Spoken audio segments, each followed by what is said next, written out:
Welcome into today's episode of the Vendetta Sports Media Daily Show. It is July 3rd, which means this is the first episode of the month of July. Jackson Fyda alongside me, Jerry Walker. Before we go into everything, because it's a busy weekend, Jackson. A lot of transfers news happening as the window did open up on Sunday or Saturday. Mm. Got a lot to talk about. But how are you doing today? Doing all right. Doing all right. Like you said, busy weekend. And we're just gonna have more busy days ahead of us with all this transfer news kind of just I don't even know how to describe it. I guess cascading onto us. Yeah, it's not even rolling in slowly. It's just Yeah, it's crazy. Every day there's some new thing where you're like, wow. all right. Oh man. Yeah, some big news overnight. Mhm. Mostly Saudi Arabia. Surprise, surprise. But we'll get into all that in a second. There are two tournaments going on at the moment, and we'll start with the one close to home, the Gold Cup. And while there are two groups left to be decided, they are both tomorrow. I was kind of surprised to see them have games off today. Yeah, I don't like why if you're gonna take any day off, why do you take off July 3rd instead of July 4th? Yeah, it's I don't get it, but like if the U.S. national team is playing, I get it, play on July 4th. But we have Canada and Cuba, Guadalupe and Guatemala, then Costa Rica, Martinique, and Panama, El Salvador, which we'll dive into those in a bit. But just seems kind of weird to have them all playing on the 4th when could have kind of sped it up a bit. yeah, could have had Canada playing on July 1st, maybe if you could have somehow configure the schedule so they're playing on Canada Day and the U.S. playing on July 4th. Yeah, exactly. Yeah, the committee. A bit more sense. That's what it is. It doesn't make sense half the time anyway. Yeah. We'll start with Group A and Group B. Both those wrapped up. But Group A finished with the U.S. winning the group after two 6-0 wins. I was surprised they beat Trinidad and Tobago so comfortably. Yeah, I was expecting a little bit more of a fight. Like I thought we were gonna win by probably 3+ goals, but I thought it was gonna be more of a fight. Now, granted, they did have the first chance of the game with who was it, Jovan Jones. Okay. They got a counterattack in like roughly the 9th, 10th minute, played it in. He had his chance and absolutely blasted it over the bar off the cross. But that kind of like made you feel a little worried because you're like, all right, they obviously have the ability to counter and to possibly score, so we need to watch that. But then after that, we just took it to him. Jesus Ferreira, unstoppable in these last two games. Granted, it's against St. Kitts and Nevis and Trinidad and Tobago, so you don't want to get too ahead of yourself. But man, he's looked good. I think he's the first or second American to have ever scored 3 hat tricks for the U.S., which is crazy to think about. That's more than Donovan, more than Dempsey. Yeah. So he's already done that. Granted, it was against St. Kitts and Nevis, Trinidad and Tobago, and Grenada, but you can still hat tricks. Yeah, you can only score against the guys you play against. And just to bring it up even more, it was impressive he did back-to-back matches with a hat trick. Yeah. It wasn't even like it was one earlier this year, one in the middle of the season, and one in Gold Cup. It was 2 straight in the Gold Cup. Yeah. So Honestly, he's looking like the best player in the Gold Cup at the moment. And the U.S. is looking like one of the most dangerous teams. Regardless, it was 2 big wins against lesser opponents, but still, it's not the typical U.S. national team playing, as we've talked about before. It's kind of their B team. C team. C team. C team. This is our B teams getting ready for their career seasons in Europe. Minus like Ferrero would probably be, I'd say, B team level right now, and Turner's obviously A level, and same with like Miles Robinson. But apart from that, a lot of these guys aren't really in serious contention. Like Busio will not play for us right now. There's just no way he'd get in the lineup. Yep. Someone like that, someone like DeJuan Jones or Tolkien or guys like that, they're not really pushing to be with the first. I mean, they obviously want to, and they have the ability to. If they play well, perform well, they'll get in. But as of right now, they're not really there. So when you see the roster we have and how we've been playing, especially for BJ Callahan, again, interim coach, last run before Berhalter takes over in September. I think it's September. Yeah. It's pretty impressive what we're doing. Yeah, absolutely. And I mean, that gave the U.S. a big enough goal difference to win the group over Jamaica, who also finished with 7 points. And they put up a fight of their own against St. Kitts and Nevis, trying to catch the U.S. goal-wise, and they won 5-0. Again, not overly surprising. St. Kitts and Nevis were by far the worst team in this group, going 0-3. Tough scenes for them, but hey, at least they made it. Mm-hmm. Yeah, they can go home happy with that. It's their first ever Gold Cup. Smallest nation ever qualify for the Gold Cup in terms of population. And, yeah, I don't think they can have any regrets or anything. Obviously, you don't like having 11 put on you in 2 games, but Yeah. it was pretty expected when you look at the disparity in terms of talent across Group A. But again, St. Kitts, 2 upsets to get to the Gold Cup in the prelims, and yeah, they should be proud of what they did. Absolutely. It would have been nice to see them get at least 1 goal in that because they lost 3-0 to Trinidad and Tobago as well. So it wasn't quite the dream for them, but still, you made it. First time ever. Have to be happy about that. Of Group course. Group B was a little interesting yesterday because I want to say going into it, it looked like Mexico had already won the group. Then Qatar, Honduras, and Haiti were all fighting for that second spot. And it ended up being Qatar who upset Mexico 1-0.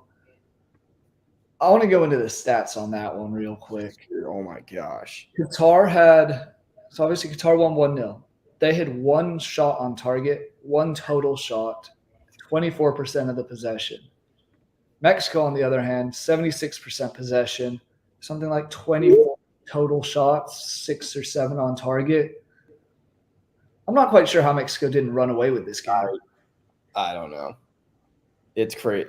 Qatar got outplayed by every single team in this group, and they're going through. Yeah. They literally got outplayed by every single one. The only one who could get the job done was Haiti, and they couldn't get the job done in their final game. No. Dude, this group, you came into the final day, and you're like, all right, Mexico should easily take care of business, and then it's just whoever wins between Honduras and Haiti. And I felt like that one was kind of a toss-up. Yeah. And that ended up being a really good game. Obviously, Yeah. Honduras got the 2-1 win. Haiti had chances. Did you see those highlights or see the game? Not of the Honduras Haiti. I was working, but I had the Mexico Qatar match on. Okay, the fact that Haiti didn't get a penalty when they were chasing it down 2-1. I saw that. I'm honestly still lost for words. Maybe they're saying they flopped. I don't know. I only saw the highlights. Okay. But when I watch it, it looked like he just came through. The Haitian player was 3 on goal in the box. Honduras defender comes over, slide tackle, no ball, just hit straight ankle. He didn't kill him, but he still nicked him. And I guess maybe they're saying it's not enough contact, but I'm watching and I'm like, what more do you need? I was kind of stunned watching it but no penalty given, and Haiti hit the post at the end. But Honduras able to get 2 goals they needed to win that game. Looked like they were going to do enough, but yeah, like we're talking about, Qatar somehow found a way to win. And not taking anything away from Memo Ochoa, a great goalkeeper, but he should have saved that header, in my opinion. Yeah. He had his hand past it. It hit like here and went up. He should have saved the header. Obviously, you're not going to take anything away from the goal. It's a good header. Plenty of power on it, decently placed. But I think Ochoa probably should have saved it. No, and the fact that Mexico didn't score when they had all those chances is just unbelievable. Yeah, I mean, we've seen Ochoa make saves 10 times harder than that on the world's biggest stage at the World Cup in the past. So we know what he's capable of doing, and it kind of just seemed like maybe a mental lapse or something, just let one in that probably shouldn't have. But like you said, can't take anything away from Qatar. They did what they needed to do, somehow found a way to win and advance onto the quarterfinals of the Gold Cup. And we got our predictions right so far. U.S., Jamaica, Mexico, Qatar. Now this is where it kind of gets a little funky. Group C, they'll be playing the later of the two groups tomorrow. Costa Rica currently sits bottom of that group, tied with El Salvador with 1 point. Surprisingly, Martinique is second with 3, and Panama is running away with the group at 6. Panama's already through to the next round, depending on just placement, because Martinique could catch them. What are you looking for in these 2 games? Because Costa Rica versus Martinique, Panama, El Salvador. What do you expect? So the team that has the best chance right now is Costa Rica out of them and El Salvador, obviously, because El Salvador has to play Panama. So Costa Rica can kind of control their own destiny a little bit more, you'd have to say. I mean, right now they're on -1 goal difference. El Salvador is also -1. But Martinique's not as good a team as Panama. Granted, I say that Martinique beat El Salvador and played Panama to a pretty decent game. Martinique, they're no slouches, so that's going to be a tough game. But I still feel like I just haven't been impressed with what I've seen from Costa Rica so far this tournament. I was expecting them to be better. This is how they can kind of rectify what they've done so far. They just need to show up for this game, dominate from the start, and if they beat the hell out of Martinique, they're going to go through. Yeah. They will, because El Salvador is playing Panama. Granted, Panama's already through, so how do they approach this game? Are they going to, play some weaker players, get some playing time? That could open up the door for El Salvador, where if Panama gets a 1-0 win over Martinique, they get a 2-0 win over Panama, they go through. So this will be a very fun one to watch. Obviously, Panama already through. They have no worries, but the other 3 teams are still alive. Martinique right now, if they get a draw, they're probably going through. Yeah. So fair play to them so far. This could be a fun day to watch if you're into watching a bunch of French overseas territories, because 2 of them have a very good chance of going through right now. Yes, at the beginning of this tournament, I said don't count out Martinique. And here we are. Martinique is in prime position to go through. They pick up a result tonight, they're probably going through. Yeah, it would be an impressive feat to see them advance. Not sure if they've advanced past the quarterfinal or into the quarterfinals before. I think maybe once or twice. But still, I'm wondering if, because you mentioned how close it is with Costa Rica and El Salvador, if Costa Rica gets a lead going, does Panama kind of just mail it in? Because then they don't have anything to play for. If Costa Rica wins, they automatically clinch the top of Group C. I'm not quite sure where it's going to happen, because then the winner of Group C will play Qatar, loser will play Mexico, or runner-up of Group C will play Mexico. So I think you want to avoid Qatar or avoid Mexico. Yeah, which makes me think they're not probably going to play a super weak roster or lineup for this game, because if Martinique were to get a win, Panama loses, Martinique could win the group, and then Martinique is playing Qatar, and Martinique should have a path to the semifinals. I'm just not big on Qatar right now. So if we can play Qatar, especially over Mexico, huge win. Oh, yeah. It should be a win, honestly. Qatar is not very good right now. Yeah, and I want to say Mexico really should have gone 3 for 3. They kind of deserved to win. It just was, as we said, an unfortunate result for them. But I still think they're one of the better teams in this tournament, and you don't want to play them, especially when it gets to the next round. Mm-hmm. It's going to be tough for anyone. Yeah, and the fan support they're going to have. You really don't want to be dealing with that, because they will pack that arena, pack that stadium. You're not going to be able to hear your own teammates on the field.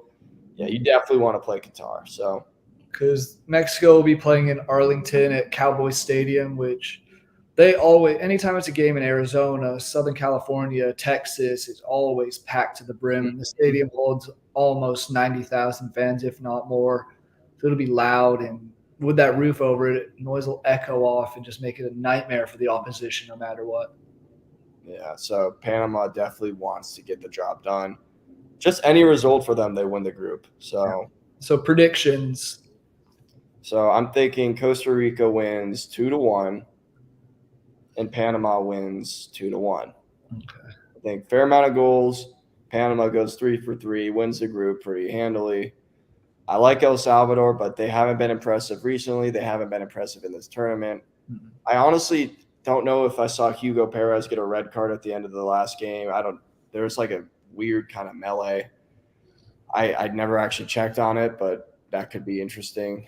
And then, so Panama goes 3 for 3, gets the full 9 points. Okay. Yeah, Costa Rica, I think, ends up going through because he'll get the win against Martinique, get it done on the final day. But it's going to be a fun one to watch. If you had told me at the beginning of yesterday's games I would be Mexico and Qatar going through after Qatar beat Mexico 1-0, I probably wouldn't have believed you. So hopefully we get to a little bit of chaos. Yeah. Fans got to love the chaos. And so far, Gold Cup has been providing nothing but chaos. So probably going to see more of the same tonight. Yeah, I'm going with Costa Rica to win 1-0 or 2-1, probably 2-1. And then I have Panama and El Salvador drawing. I think Panama will play more of a defensive minded match if they see Costa Rica winning. No, technically you don't necessarily know what's going on, but you know, Yeah, you do. crowd knows. They find a way to know. And I think they'll play to a draw, play a very defensive game, and see them still go through as group winners. Mm-hmm. Now probably the spiciest and kind of most intriguing group, surprising group, may I even say. Group D. Cuba is already eliminated. They've gone 0 for 2. They play Canada next. Canada is in third with 2 points. Guatemala, Guadeloupe, both have 4 points, but Guadeloupe's first with a +3 goal differential. And those two teams play each other in the next game. Whew, dude, Canada's been bad. Like they have just been so bad. I'm loving Guadeloupe. I'm loving what they're doing, but you should not tie them at home, especially 2-2. Like, how do you let 2 goals get scored on you by Guadeloupe in Toronto? It was a 93rd minute own goal that gave Guadeloupe the second, so it's even worse for Canada. And then the Guatemala game, Guatemala looked like they had more dangerous chances. Really? Like when they genuinely looked like they were going to score more so than Canada. So Canada, without Jonathan David, without Davies, they just look so flat and they just don't look dangerous. Granted, they're playing Cuba, who had 4 players defect. So if you don't win that game, you're in trouble. And Canada is already in trouble if you've seen the reports with their financial situation. Yeah, that's the federation. So this could be a very important game for Cam, more important than people would think, because with everything going on right now, with the financial situation, might not get to play international matches if things continue on the path they're at. Might have to even declare bankruptcy. They could really use a Gold Cup win, but so far they've just looked so unconvincing. And heading into this tournament, we thought they were going to be solid because Canada has been progressing so much recently. But apparently, without their star players, they just are not good right now. They just still are not good, which means they need to continue to improve on that depth, and they will over time with the way the Canadian Premier League is taken off, and obviously those MLS academies are going to continue producing players. They're going to get better. But right now, it looks like without those star players, they are not the same team. No, not at all. I mean, they had 2 goals against Guadeloupe in that opener, but one of them was an own goal. So they've scored just 1 goal themselves against Guadeloupe and Guatemala. Yeah. That's not good enough to advance to the next round at all.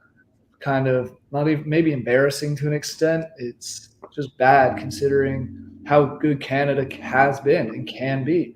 Made the Nations League final, made it to the World Cup for the first time in God knows how long. Yeah. Winning the group, might I even say, in their World Cup qualifying, beating out Mexico. So they've been on a good position. It's just now without Alphonso Davies, without Jonathan David, there's no real threat of an attack going forward from what I've seen. It seems like a very, very, very different team. Yeah, they're not there yet. They're not there yet, obviously, because if you can't play well when your 2 best players aren't there, we're going to have problems. You just are. But they're playing Cuba. That should be an absolute domination. We'll see, though. We'll see. It's a Gold Cup. If you told me Guadeloupe would have tied them 2-0, I would have told you you're crazy. But Guadeloupe actually looks kind of good, so I'm not going to take anything away from them. What's up? Predictions for these 2? Okay, so yeah, Canada wins 4-0. Cuba got their goal, right? Yeah. Yep. Cuba got their goal. That's as much as they're going to do. They're not very good, but fair play. Made the Gold Cup, having fun. The other game's the one that's going to be fun. Guadeloupe and Guatemala. Guadeloupe's attack is actually so goated. Oh my gosh, the goals they were scoring against Cuba were bangers. Bangers. Top left. The roulette finish. Oh my gosh. They've been so fun to watch. It's kind of a nice change of pace from some of these other teams. And just for the fact that it's Guadeloupe, who can't play in any FIFA competitions, I am rooting so hard for them right now, like in my heart, and I think they'll win this game. I think they'll win it. Guatemala's going to have more support. They're going to be good. Obviously, I love Rubio being up top. I think they get a goal, but I think Guadalupe can just score, and I think they're going to score at least 2 goals this game, and at least one of them has to be a banger. Yeah, just has to be if we're following trends right now. No, absolutely. So you have Guadalupe winning, Canada winning. I have them winning as well. Both of those teams I think will go through, which would give us Guadalupe versus Jamaica and U.S. versus Canada again. Yeah. So a lot of interesting stuff. The thing that caught my eye the most about the bracket so far, we'll probably do another episode before this knockout stage starts, so we'll talk more about that then. But U.S. and Mexico on opposite sides, lining up perfectly for another U.S.-Mexico Gold Cup final. Designed perfectly. They always do this because they know that you want U.S. and Mexico in the final for the fans, for the money, for the viewership. Oh, absolutely. Because if you have, let's say in some weird world, it's going to be Guadalupe versus Qatar. Yeah. Oh my gosh. Could you imagine that? I don't know how many people would even watch it. I mean, I definitely still would, but we're just those weird soccer junkies. Yes, we are. Normal people will not watch that game. Hope. So if you're the Gold Cup scheduling committee, but if you're just CONCACAF in general, you're hoping that it's U.S.-Mexico. And I do find it funny, before the tournament started, we were talking about U.S. and Jamaica, and we were saying that we think Jamaica might win the group. We're saying how dangerous that could be for the U.S. because they might play Canada. Now I'm looking at that game. I'm like, bring on Canada over Guadalupe. Yeah. So that's been interesting to see this tournament. And those are some of the things we're picking up on. When you look at the things that we've learned so far, or at least the things that I've learned, A, Guadalupe is nasty. B, Mexico, still trash. C, Canada. What the hell is going on? Canada, absolute dumb. They get a C grade, if not anything else. Yeah, and Grant, this is also the group stage, and everything will change once we're playing quarterfinal games. So I could be over here, we could be getting cocky talking about the U.S. and how well they're doing, and they go and get absolutely run off the field by Canada. Yeah, it can all just change. So it'll be fun to watch, but as of right now, Mexico, man, I don't know what's going on, but you should never lose to Qatar. You should not have lost that game. You have basically your A team there. Should not have lost that game. They still need to figure stuff out. Sorry about that. Secondly, Canada, just terrible. Yeah. And the U.S. looked very good under BJ Callahan, more so than I thought we'd look at this tournament with the roster we have. So that's a good thing if you're an American fan. Agreed. Last point I want to make on this before we move on to the U21 Euros is U.S. Maybe my only concern with them is they've scored 6 goals in the last 2. Do you have any goals left? I would think so, but I think we definitely do. It's just it's easy to get comfortable when you're playing St. Kitts and Nevis and Trinidad and Tobago. Granted, we had to beat 2 countries at once in both those games. We had to beat both Trinidad and Tobago, and with St. Kitts and Nevis. So fair enough to us on that. 2v1 match right there. But in all seriousness, those teams are not good. We got a very, very easy walk to the quarterfinals, basically. So it's going to be – I'm curious to see how the U.S., especially this U.S. squad, is going to play against better teams, because after this, we will play better teams unless we somehow play guitar. So it's going to be fun to watch, see how this team reacts as we go forward. Absolutely will be. All that knockout stage stuff gets started on July 8th. Last 2 groups get finished tomorrow, July 4th. But across the pond, very, very far across the pond, in where am I at? Oh, in Romania and Georgia is the U21 Euros at the moment. And we're up to the semifinals in that. Yeah. England versus Israel and Spain versus Ukraine. I think you told me, I know we've seen Ukraine have a good U20 World Cup a few years ago. Israel had a good U20 World Cup this year, but it still kind of just surprises me to see those teams' names on the sheet against teams like England, like Spain. We don't have France in it, which surprised me after the Ukraine thrashed them 3-1. Yeah, you've seen some crazy results. First of all, I don't know what's going on in Israel, but Fair play. hats off to you. Whatever you're doing with youth development is working right now because you got your U20 team that made the semis, and your U21 team just made the Euro semis, and I think that's enough to qualify them for the Olympics as well. What is Europe? I think Europe sends 4 teams. Okay. So France was already qualified. I don't know if that's how it is. I think that is, though. That would be cool to see Israel making moves like that. And I mean, even some of their players are making moves potentially. I know I saw a report from Fabrizio Romano today that one of their forwards is attracting interest from RB Salzburg and Wolfsburg because of his play in these 2 tournaments and at the youth level. So fair play to him. Maybe we'll see Israel start moving up the world and become a more competitive team in Europe because they haven't been at all so far. That would be crazy. And this, I'm not going to lie, I haven't been keeping up with Israeli football, but this feels like it kind of just came out of nowhere. Yeah. I saw that they qualified for the U20 World Cup, upset, France to get there.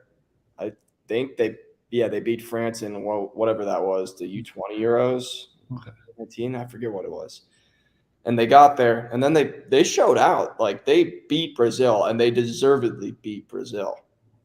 Like, this is Israel U20 team was very good. And now we're seeing it at the U21 level. Obviously, got out of the group, and then they beat the hosts in penalties. And Georgia was playing inspired, man. They got out of a really tough group. When you look at their group, they had to get past Portugal, Netherlands, and Belgium. And they didn't lose a single game. They won their first against Portugal and then tied Belgium and tied the Netherlands. So they were playing well. They're playing at home, and Israel beat them. So well done, Israel. Oh, yeah. Something that I don't quite understand how this works out in the draw, but Israel and England were both in Group C. Spain and the Ukraine were both in Group B. So now they're just getting rematches of those group stage games. And whereas England beat Israel 2-0 and Spain and Ukraine drew. Oh, that looked like a crazy match. 2-2, Spain and Ukraine. Ukraine got an 81st minute penalty to go up 2-1. Then Spain equalized in the 90th minute. So that'll be a fun one to watch, a rematch of. Mm-hmm. What are your predictions for these? Because we've got a lot of transfers to hop into. Yeah, we do. I'm back in England, man. Yeah. I think they win by 2 goals.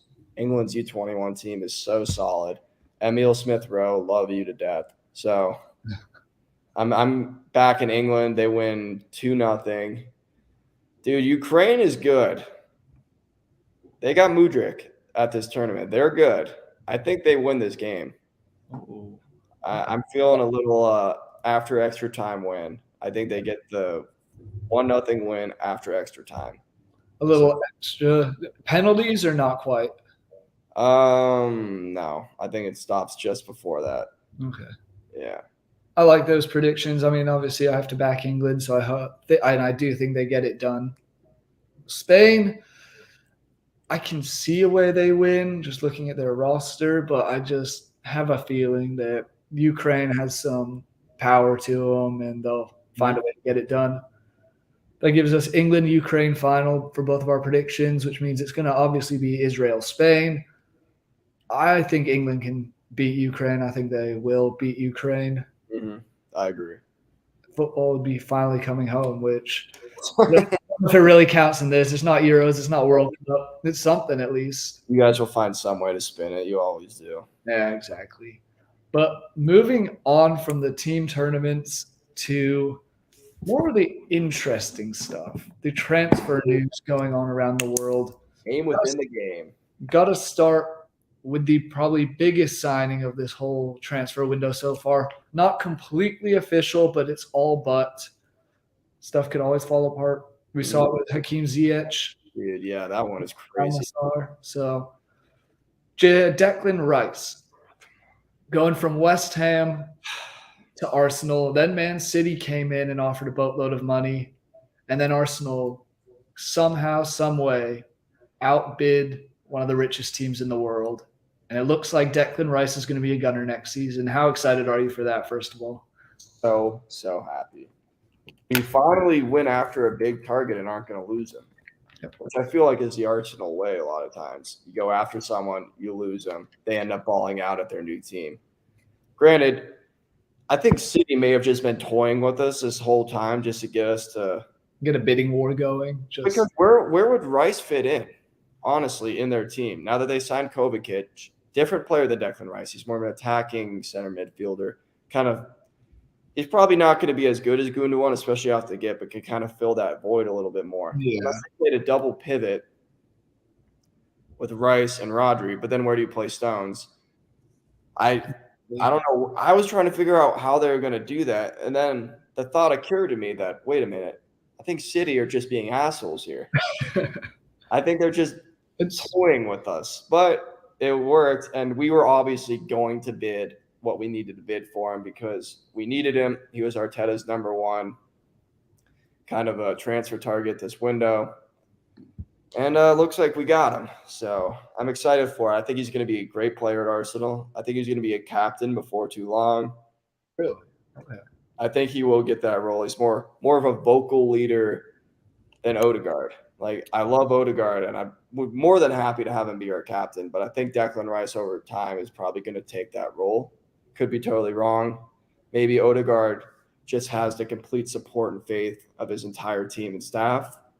But I just feel like Rice has that certain leadership quality that you don't see in a lot of players now.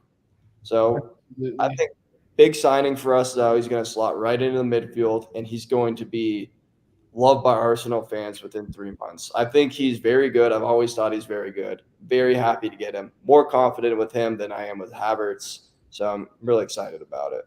Yeah, I was going to say that is going to be an exciting midfield to watch. Whether it's obviously you brought in Havertz, you brought in Rice, you already have Odegaard, Jorginho. You can throw a couple other players even in there. Maybe Party, I know, plays more defensive, as is Zinchenko. But depending on it gives Arteta a lot of flexibility and a lot of chances to move players around. And honestly, the big thing that Man City has done so well in the past is they've stocked up their bench. So when it gets time for that title race and players are getting tired, you can bring on fresh legs. That's something I think Arsenal struggled with this past season, and that was kind of part of their fatal flaw was they didn't have that depth that Man City had. So they were kind of running low on gas and all of that. Yep, that's exactly it. So when you looked at it, I think we recognize that, though. And Edu's been doing a good job. And obviously, it looks like we're going to get this Timber deal over the line pretty soon, which will provide great defensive cover for Saliba and Gabriel. Because as soon as Saliba got hurt, it was done. Yeah. So you saw that with us last year. Not a lot of depth. Didn't have the legs. So these first two signings we've gotten, well, obviously Rice isn't official, but I'm going to go ahead and say it. These first two signings we have so far, very good signings. Great depth pieces. Rice is going to start. Havertz, I think, is going to be more of a depth kind of player. And if we get Timber too, good window so far from Arsenal. Oh, yeah. Is it enough to challenge City for the title? I personally think so. Yeah. I mean, we did it last year with less. Yeah. Exactly. So there's no reason to think we couldn't do it again. Another midfielder that has made the move back into the Premier League after being part of Leicester's devastating relegation campaign is James Maddison. He's gone to Tottenham. Good signing, bad signing. What are your thoughts on that? I've always rated Maddison. I've always kind of wondered when he was going to move up to a bigger team. And I feel like he stayed at Leicester longer than I would have thought he would. Because he's very good on his day, He can pick out a killer ball. He can score goals. Obviously, didn't have as great of a season this year, but Leicester just had an atrocious season in general. Yep. So I still rate him very highly, and I'm hoping he does terribly because he goes to Spurs, but I think he will do a good job there. They haven't had an elite kind of playmaker, chance creator since Christian Eriksen left. Mm. So Maddison has the potential to kind of be that guy again for them. He can play those passes. He can beat guys off the dribble. He can score. Now, we've seen him do good things at Leicester. Now he's going to have a better supporting cast around him. He's going to have a better coach around him. No disrespect, of course, to Brendan Rodgers, but I've always liked Ange. I really have. I think he'll do a good job. Yeah, But I do.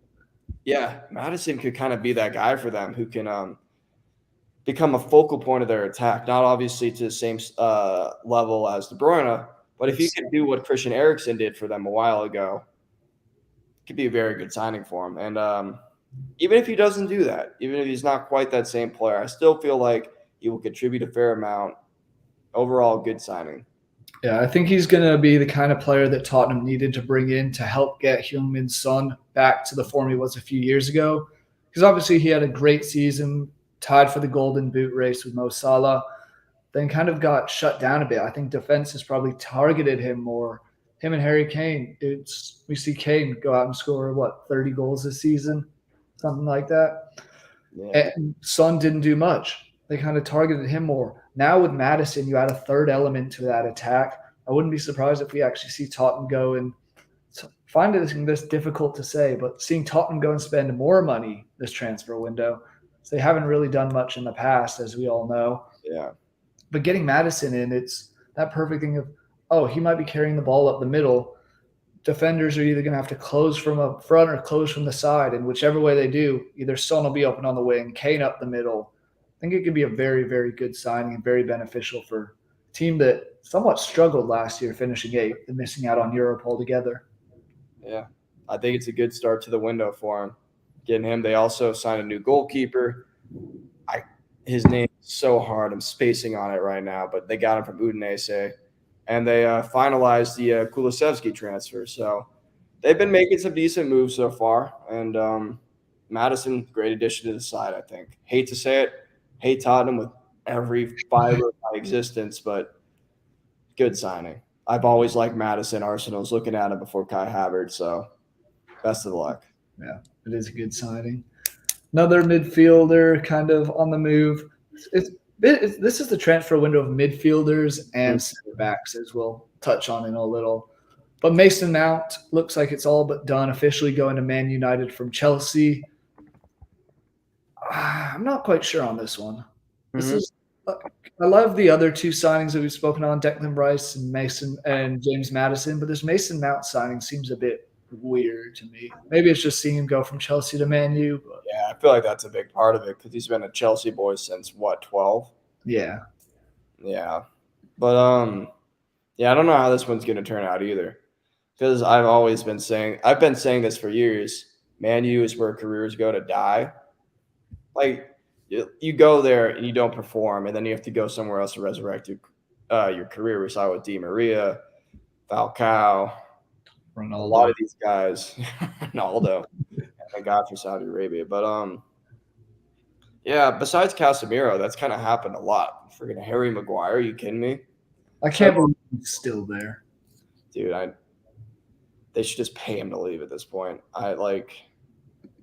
That's a conversation for another day. But right now, Mason Mount, I'm with you. I don't know how I feel about this yet. I think Ten Hag's a good manager. I think they got a good one with him. I'm curious to see how long it'll be until they get upset that he's not winning leagues, which would be ridiculous, of course. But Man U's Man U, and they have a tendency to go and fire managers really quickly ever since Sir Alex retired. Yep. So, but with Mason Mount, I don't know yet because he's a good player. He's a really good player. I think he's better than James Madison at what he does. But I don't know how Man U will kind of get the best out of him, or if it'll be more of a he just kind of falters, goes straight Alexis Sanchez there. It's going to be interesting to see. It's going to be interesting to see where they play him. And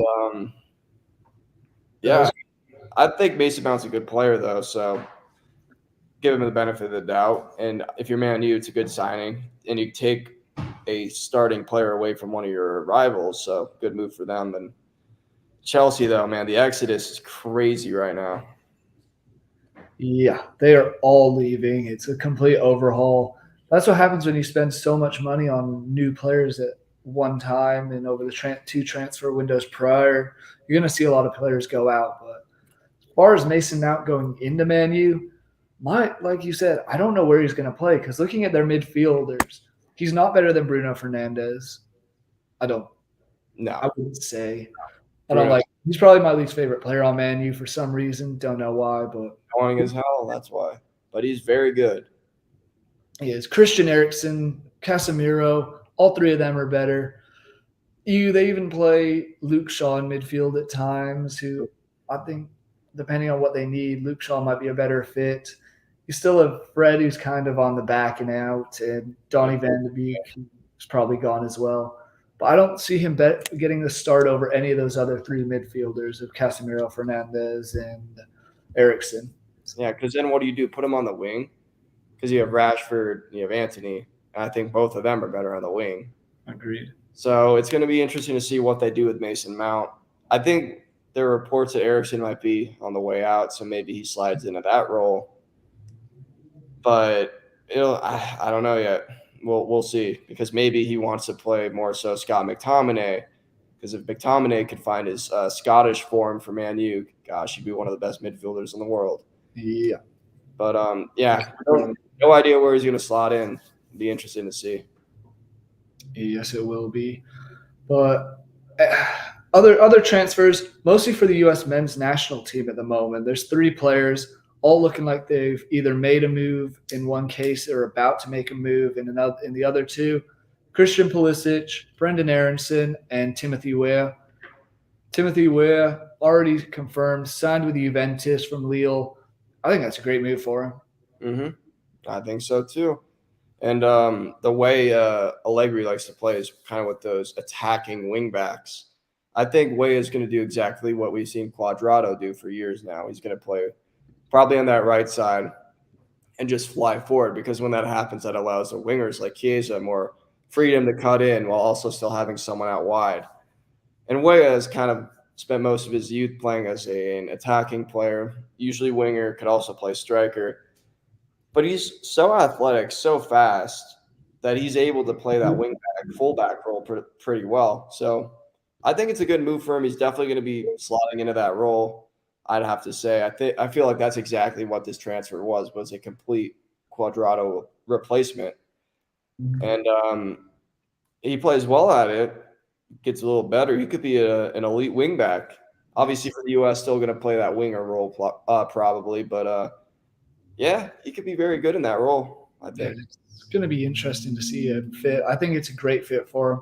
I know I've read that his dad, George Weah, was the only African player ever to have won the Ballon d'Or, but he grew up a big Juventus fan from what I've read. So it kind of goes full circle for the Weah family.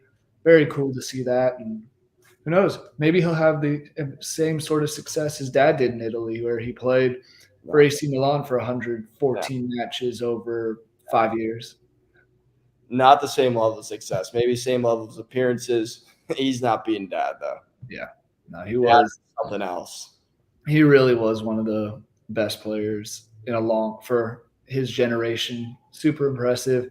Probably best African player of all time. Yeah, arguably he played for Liberia, the country that he is now the president of, which I think is great, or was the president. Crazy. Yeah, he's I guess no longer former president, but still, what a career! Go from the Ballon d'Or, one of the best African players ever, if not the best, to president of your country. Dude, I feel like biography is going to be crazy.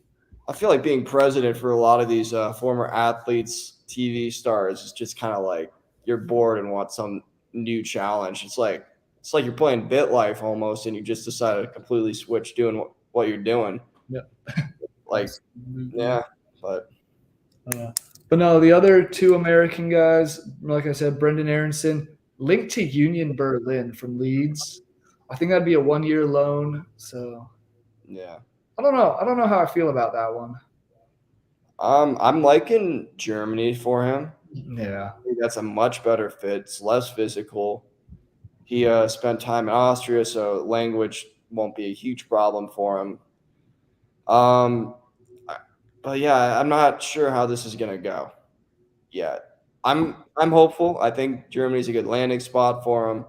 Union, that could be a good little spot for him. He's going to press. He's going to help them in a lot of those Champions League games, I'm sure, probably coming off the bench. We'll see how it does, though. We'll see. I'm not too sure yet because he has been struggling with severe lack of confidence ever since the World Cup. So Yeah. hopefully he can find it with Union Berlin. But you, as a Leeds fan, can speak on this far better than I can. I think it'll be a good change of scenery for him. What I'm hoping happens, he does go away. Because the first half of the season with Leeds, he was great. Then, like you said, World Cup hit and completely disappeared off the face of the earth. Partially because I think it was that he was used to playing under Jesse Marsh. Marsh gets fired, and suddenly he's not a crowd favorite or even a coach favorite anymore. I think he'll be decent at Berlin. They did have a good year last year. I want to say they were title contenders in the early part of the season. And they were close. I want to say they qualified for Europe, so he will be getting European experience. I think it's a good move for him overall. I don't think he's quite the caliber of player that should be playing for like a Borussia Dortmund, where we've seen a ton of other Americans go. Don't think he's up to that talent yet. I think he might be a little more overrated than a lot of people, mostly because I think it's that American bias in the media here to an extent. Is he is hyped up to be a really good player because he was playing in the Premier League. I don't see it all that much. I think he could be. He does have the potential to be and step back up, but I think this is a good spot for him to go. Yeah, hopefully it does wonders for his development. Because like you said, he has the potential, but I'm 100% on your side here. He gets hyped up way more. And you want to root for him because he's a nice guy. He works incredibly hard. He's literally a coach's dream in terms of his work rate. So you really want the dude to succeed. I feel like this could be a good landing spot for him. Get that confidence back, get a little better, hopefully get a little bigger, and maybe return to Leeds one day or stick with Union Berlin if it goes well. Yeah, we'll see. But the last one, Christian Pulisic to AC Milan is what it's looking like. Another one of those Chelsea players heading out of London. What do you think of that signing? Because we saw him have some success at Borussia Dortmund, and he made the big move to Chelsea and hasn't done much since. I think this is a good move for him. I feel like the Premier League's too physical for him. Yeah, I think it's too physical of a league. I think the way he plays, because he's so quick, he's kind of shifty like that, but he's a little smaller, and he gets hit a lot. People target him. They legitimately target him, especially when he plays for the U.S. Obviously, I'm not going to say he was getting targeted at Chelsea, because he wasn't their best player. He wasn't one of their best players, not even close. No. But I just don't think he was able to deal with the physicality of the league, at least right now. So I feel like I'm liking this move. I personally wanted him to go back to the Bundesliga. I feel like that would have been awesome to see, and I feel like he would have had great success doing that. I like this move.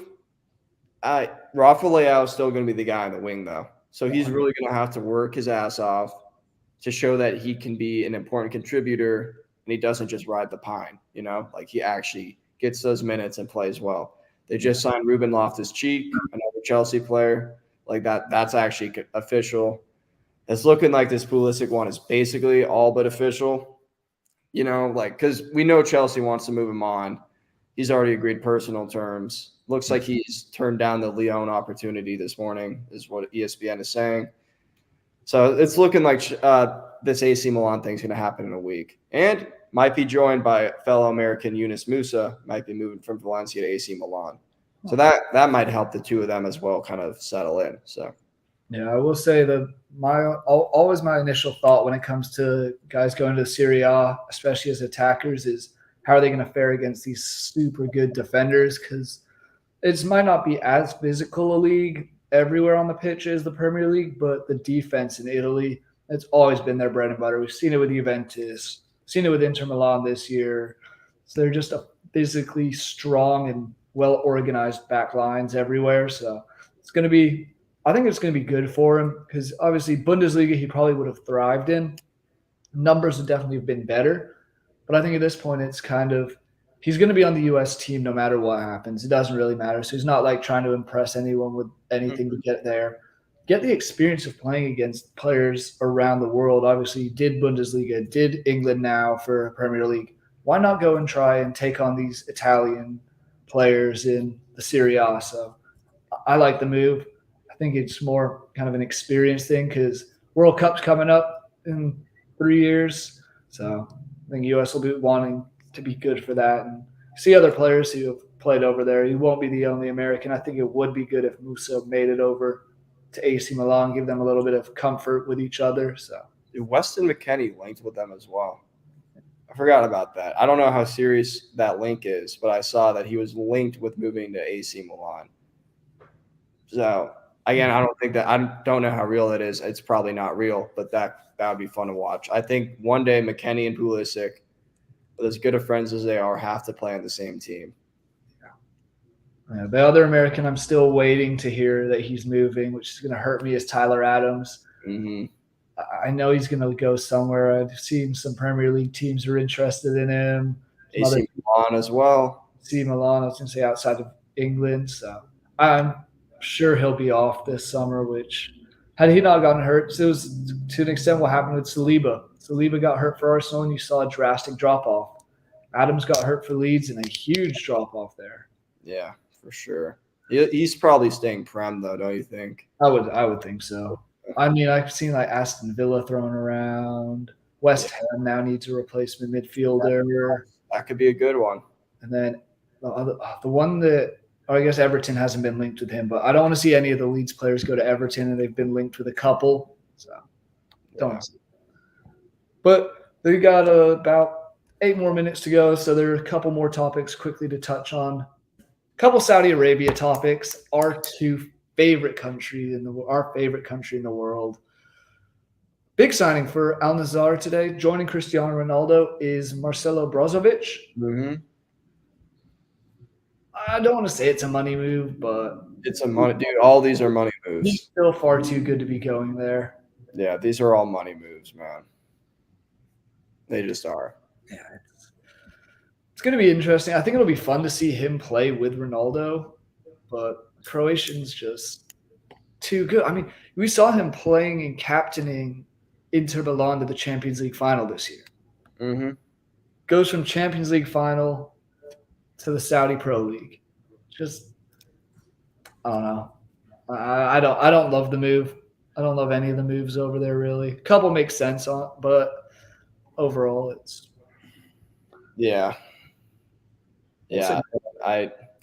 all these moves to Saudi Arabia are straight money moves. For him, I don't know if it matters too much because he's still going to play for Croatia. So for him, why not go get the bag? Yeah, I mean, it's only an 18 million euro deal contract through July or June 2026. So it's not like he's getting the absurd amount of money that maybe he deserves or that we've seen other players get, but still. We just said only 18 million. You've seen what other players are getting. We saw Benzema got 200 something. Ronaldo's getting paid like 170 mil a year. We've got more than NFL salary caps. It's insane. Jesus, that stat still amazes me. Mm-hmm. That Benzema's like right around that NFL salary cap. So you get him. Yeah, they would have 10 million more to spend on other players if they were to sign someone like Benzema to that contract. That's absurd. It's going to be just crazy the amount of money that's there. And another guy heading to Saudi Arabia that I never thought I would ever have seen this happen. Earlier this week, there was a 0% chance of it happening, apparently, according to reports. But Steven Gerrard is going to Saudi Arabia to manage it. I don't know how you pronounce it. Yeah. Whatever. But he's going to go manage a team in Saudi Arabia. Yeah. He slipped once again. Dude, this is as much of a money move as there is money moves. 100%. I don't know, man. Stevie G, you let me down. He really did. Come on, man. Yeah, what a turn. I mean, he was managing I want to say Rangers in the Champions League. Yeah, he managed Rangers, got them to a league title in Scotland, then went to Aston Villa. Had some, honestly, wasn't terrible at Villa. Definitely got kind of screwed a little bit at the end of his career or end of his time there. But now I don't even know. Dude, he's definitely good. Like he would have been able to get a job with a lower table Premier League team right now, I think. Oh yeah, I know Leeds were linked with him, and I personally didn't want that, but yeah, but this move to Al Ettifaq, I don't know, man. Let's see. Looking at their roster now, I don't really recognize many players, so maybe they're just relying on him to come in and take over. Bring some players with him. Yeah. Yeah, because you're looking, they don't really have a lot that you really recognize. Yeah. They've got those players that were like, this was like what Saudi Arabia's league looked like 2 years ago, know, when players like Damian Lowe from Jamaica were playing for Al Ittihad rather than Karim Benzema. Yep. They look like they're still a relic of those days. I'm not really, except Robin Quaison, he's there. Oh yeah.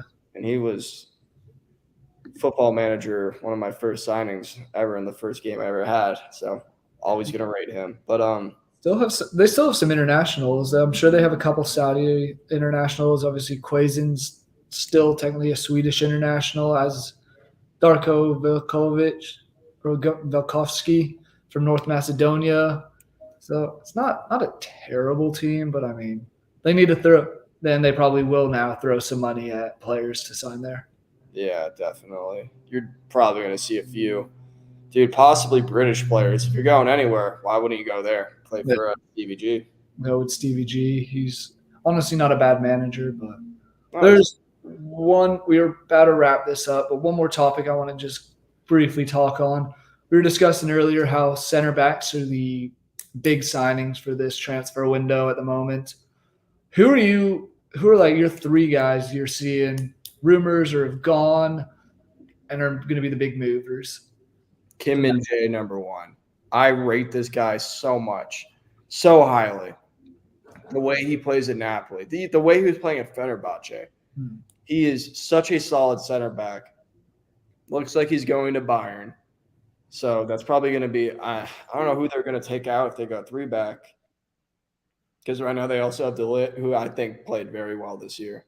And Upamecano, who I would say wasn't as strong this year. I wonder if he slides into that role or if they play with a three back or three center backs. But I think he's the number one, in my opinion. No, I agree. I love him as a center back. Great signing for them. But yeah, there have been some other interesting ones we've seen so far. Pau Torres to Aston Villa could be a very good signing for them. Good center back, Spanish international. Now he's there. Looks like Skriniar is going to PSG, which I've always thought Skriniar, very good player. A little older though, so I wonder if this is just another PSG star kind of hunting thing. And we'll see what happens. Sergio Ramos on the move. It's going to be interesting to see where he lands. I bet he comes to the U.S. I could see that. That's my predictions. I think he'll come to the MLS. Taking Inter Miami or if anywhere, I think it would be because he's just played with Messi, and I don't know. I mean, I feel like Ramos has done everything in Europe. Yeah, he'll either go Saudi Arabia or the U.S. Those are my picks for him. All right, I like that. I don't want to say I don't think anyone's going to go to Saudi Arabia because Stevie G's already blown that whole notion out of the water. But I'm thinking he goes MLS. I really do. And let's talk about the big one, Josko Vardiol. Oh, yeah. From Red Bull Leipzig, looking like Man City are chasing after him. Oh, yeah. It's understood that Leipzig wants him to be the most expensive center back of all time. And it looks like as of June 24th, personal agreements had been, or personal terms had been agreed. But City has been going after this guy since the World Cup happened. Yeah. This is where he made a name for himself. Let's see, he was 22, 23, maybe 24 years old at the moment. And he was a star for Croatia in that World Cup and really, really was a big part of them going far. Yeah. and he's still pretty young. So you're gonna have dude, him playing for City. That's just gonna add to the depth. It's gonna be unfair. And looks like Leipzig want him. They won't sell for less than 100 million euros. Mm-hmm. Which I think is fair with the current market. I think the market right now is crazy and way, way overinflated. But the way the market's working, I think that's fair. Yeah, it is crazy, but that's it from us. Jackson, I just have one final question, just a yes or no question. Hot dog eating contest tomorrow. Best champion in American sports in a long time, Joey Chestnut, going for whatever the hell his record is. Hot dog record is 76 dogs in 10 minutes. Does he break it? Yes or no? I'm going to back Joey, dude. Joey. The way he trains, the way he's won, competed, best athlete in maybe sports history. So. Absolutely. Yeah, I'm with you. I think Joey Chestnut gets at least 77. It's going to be fun to watch.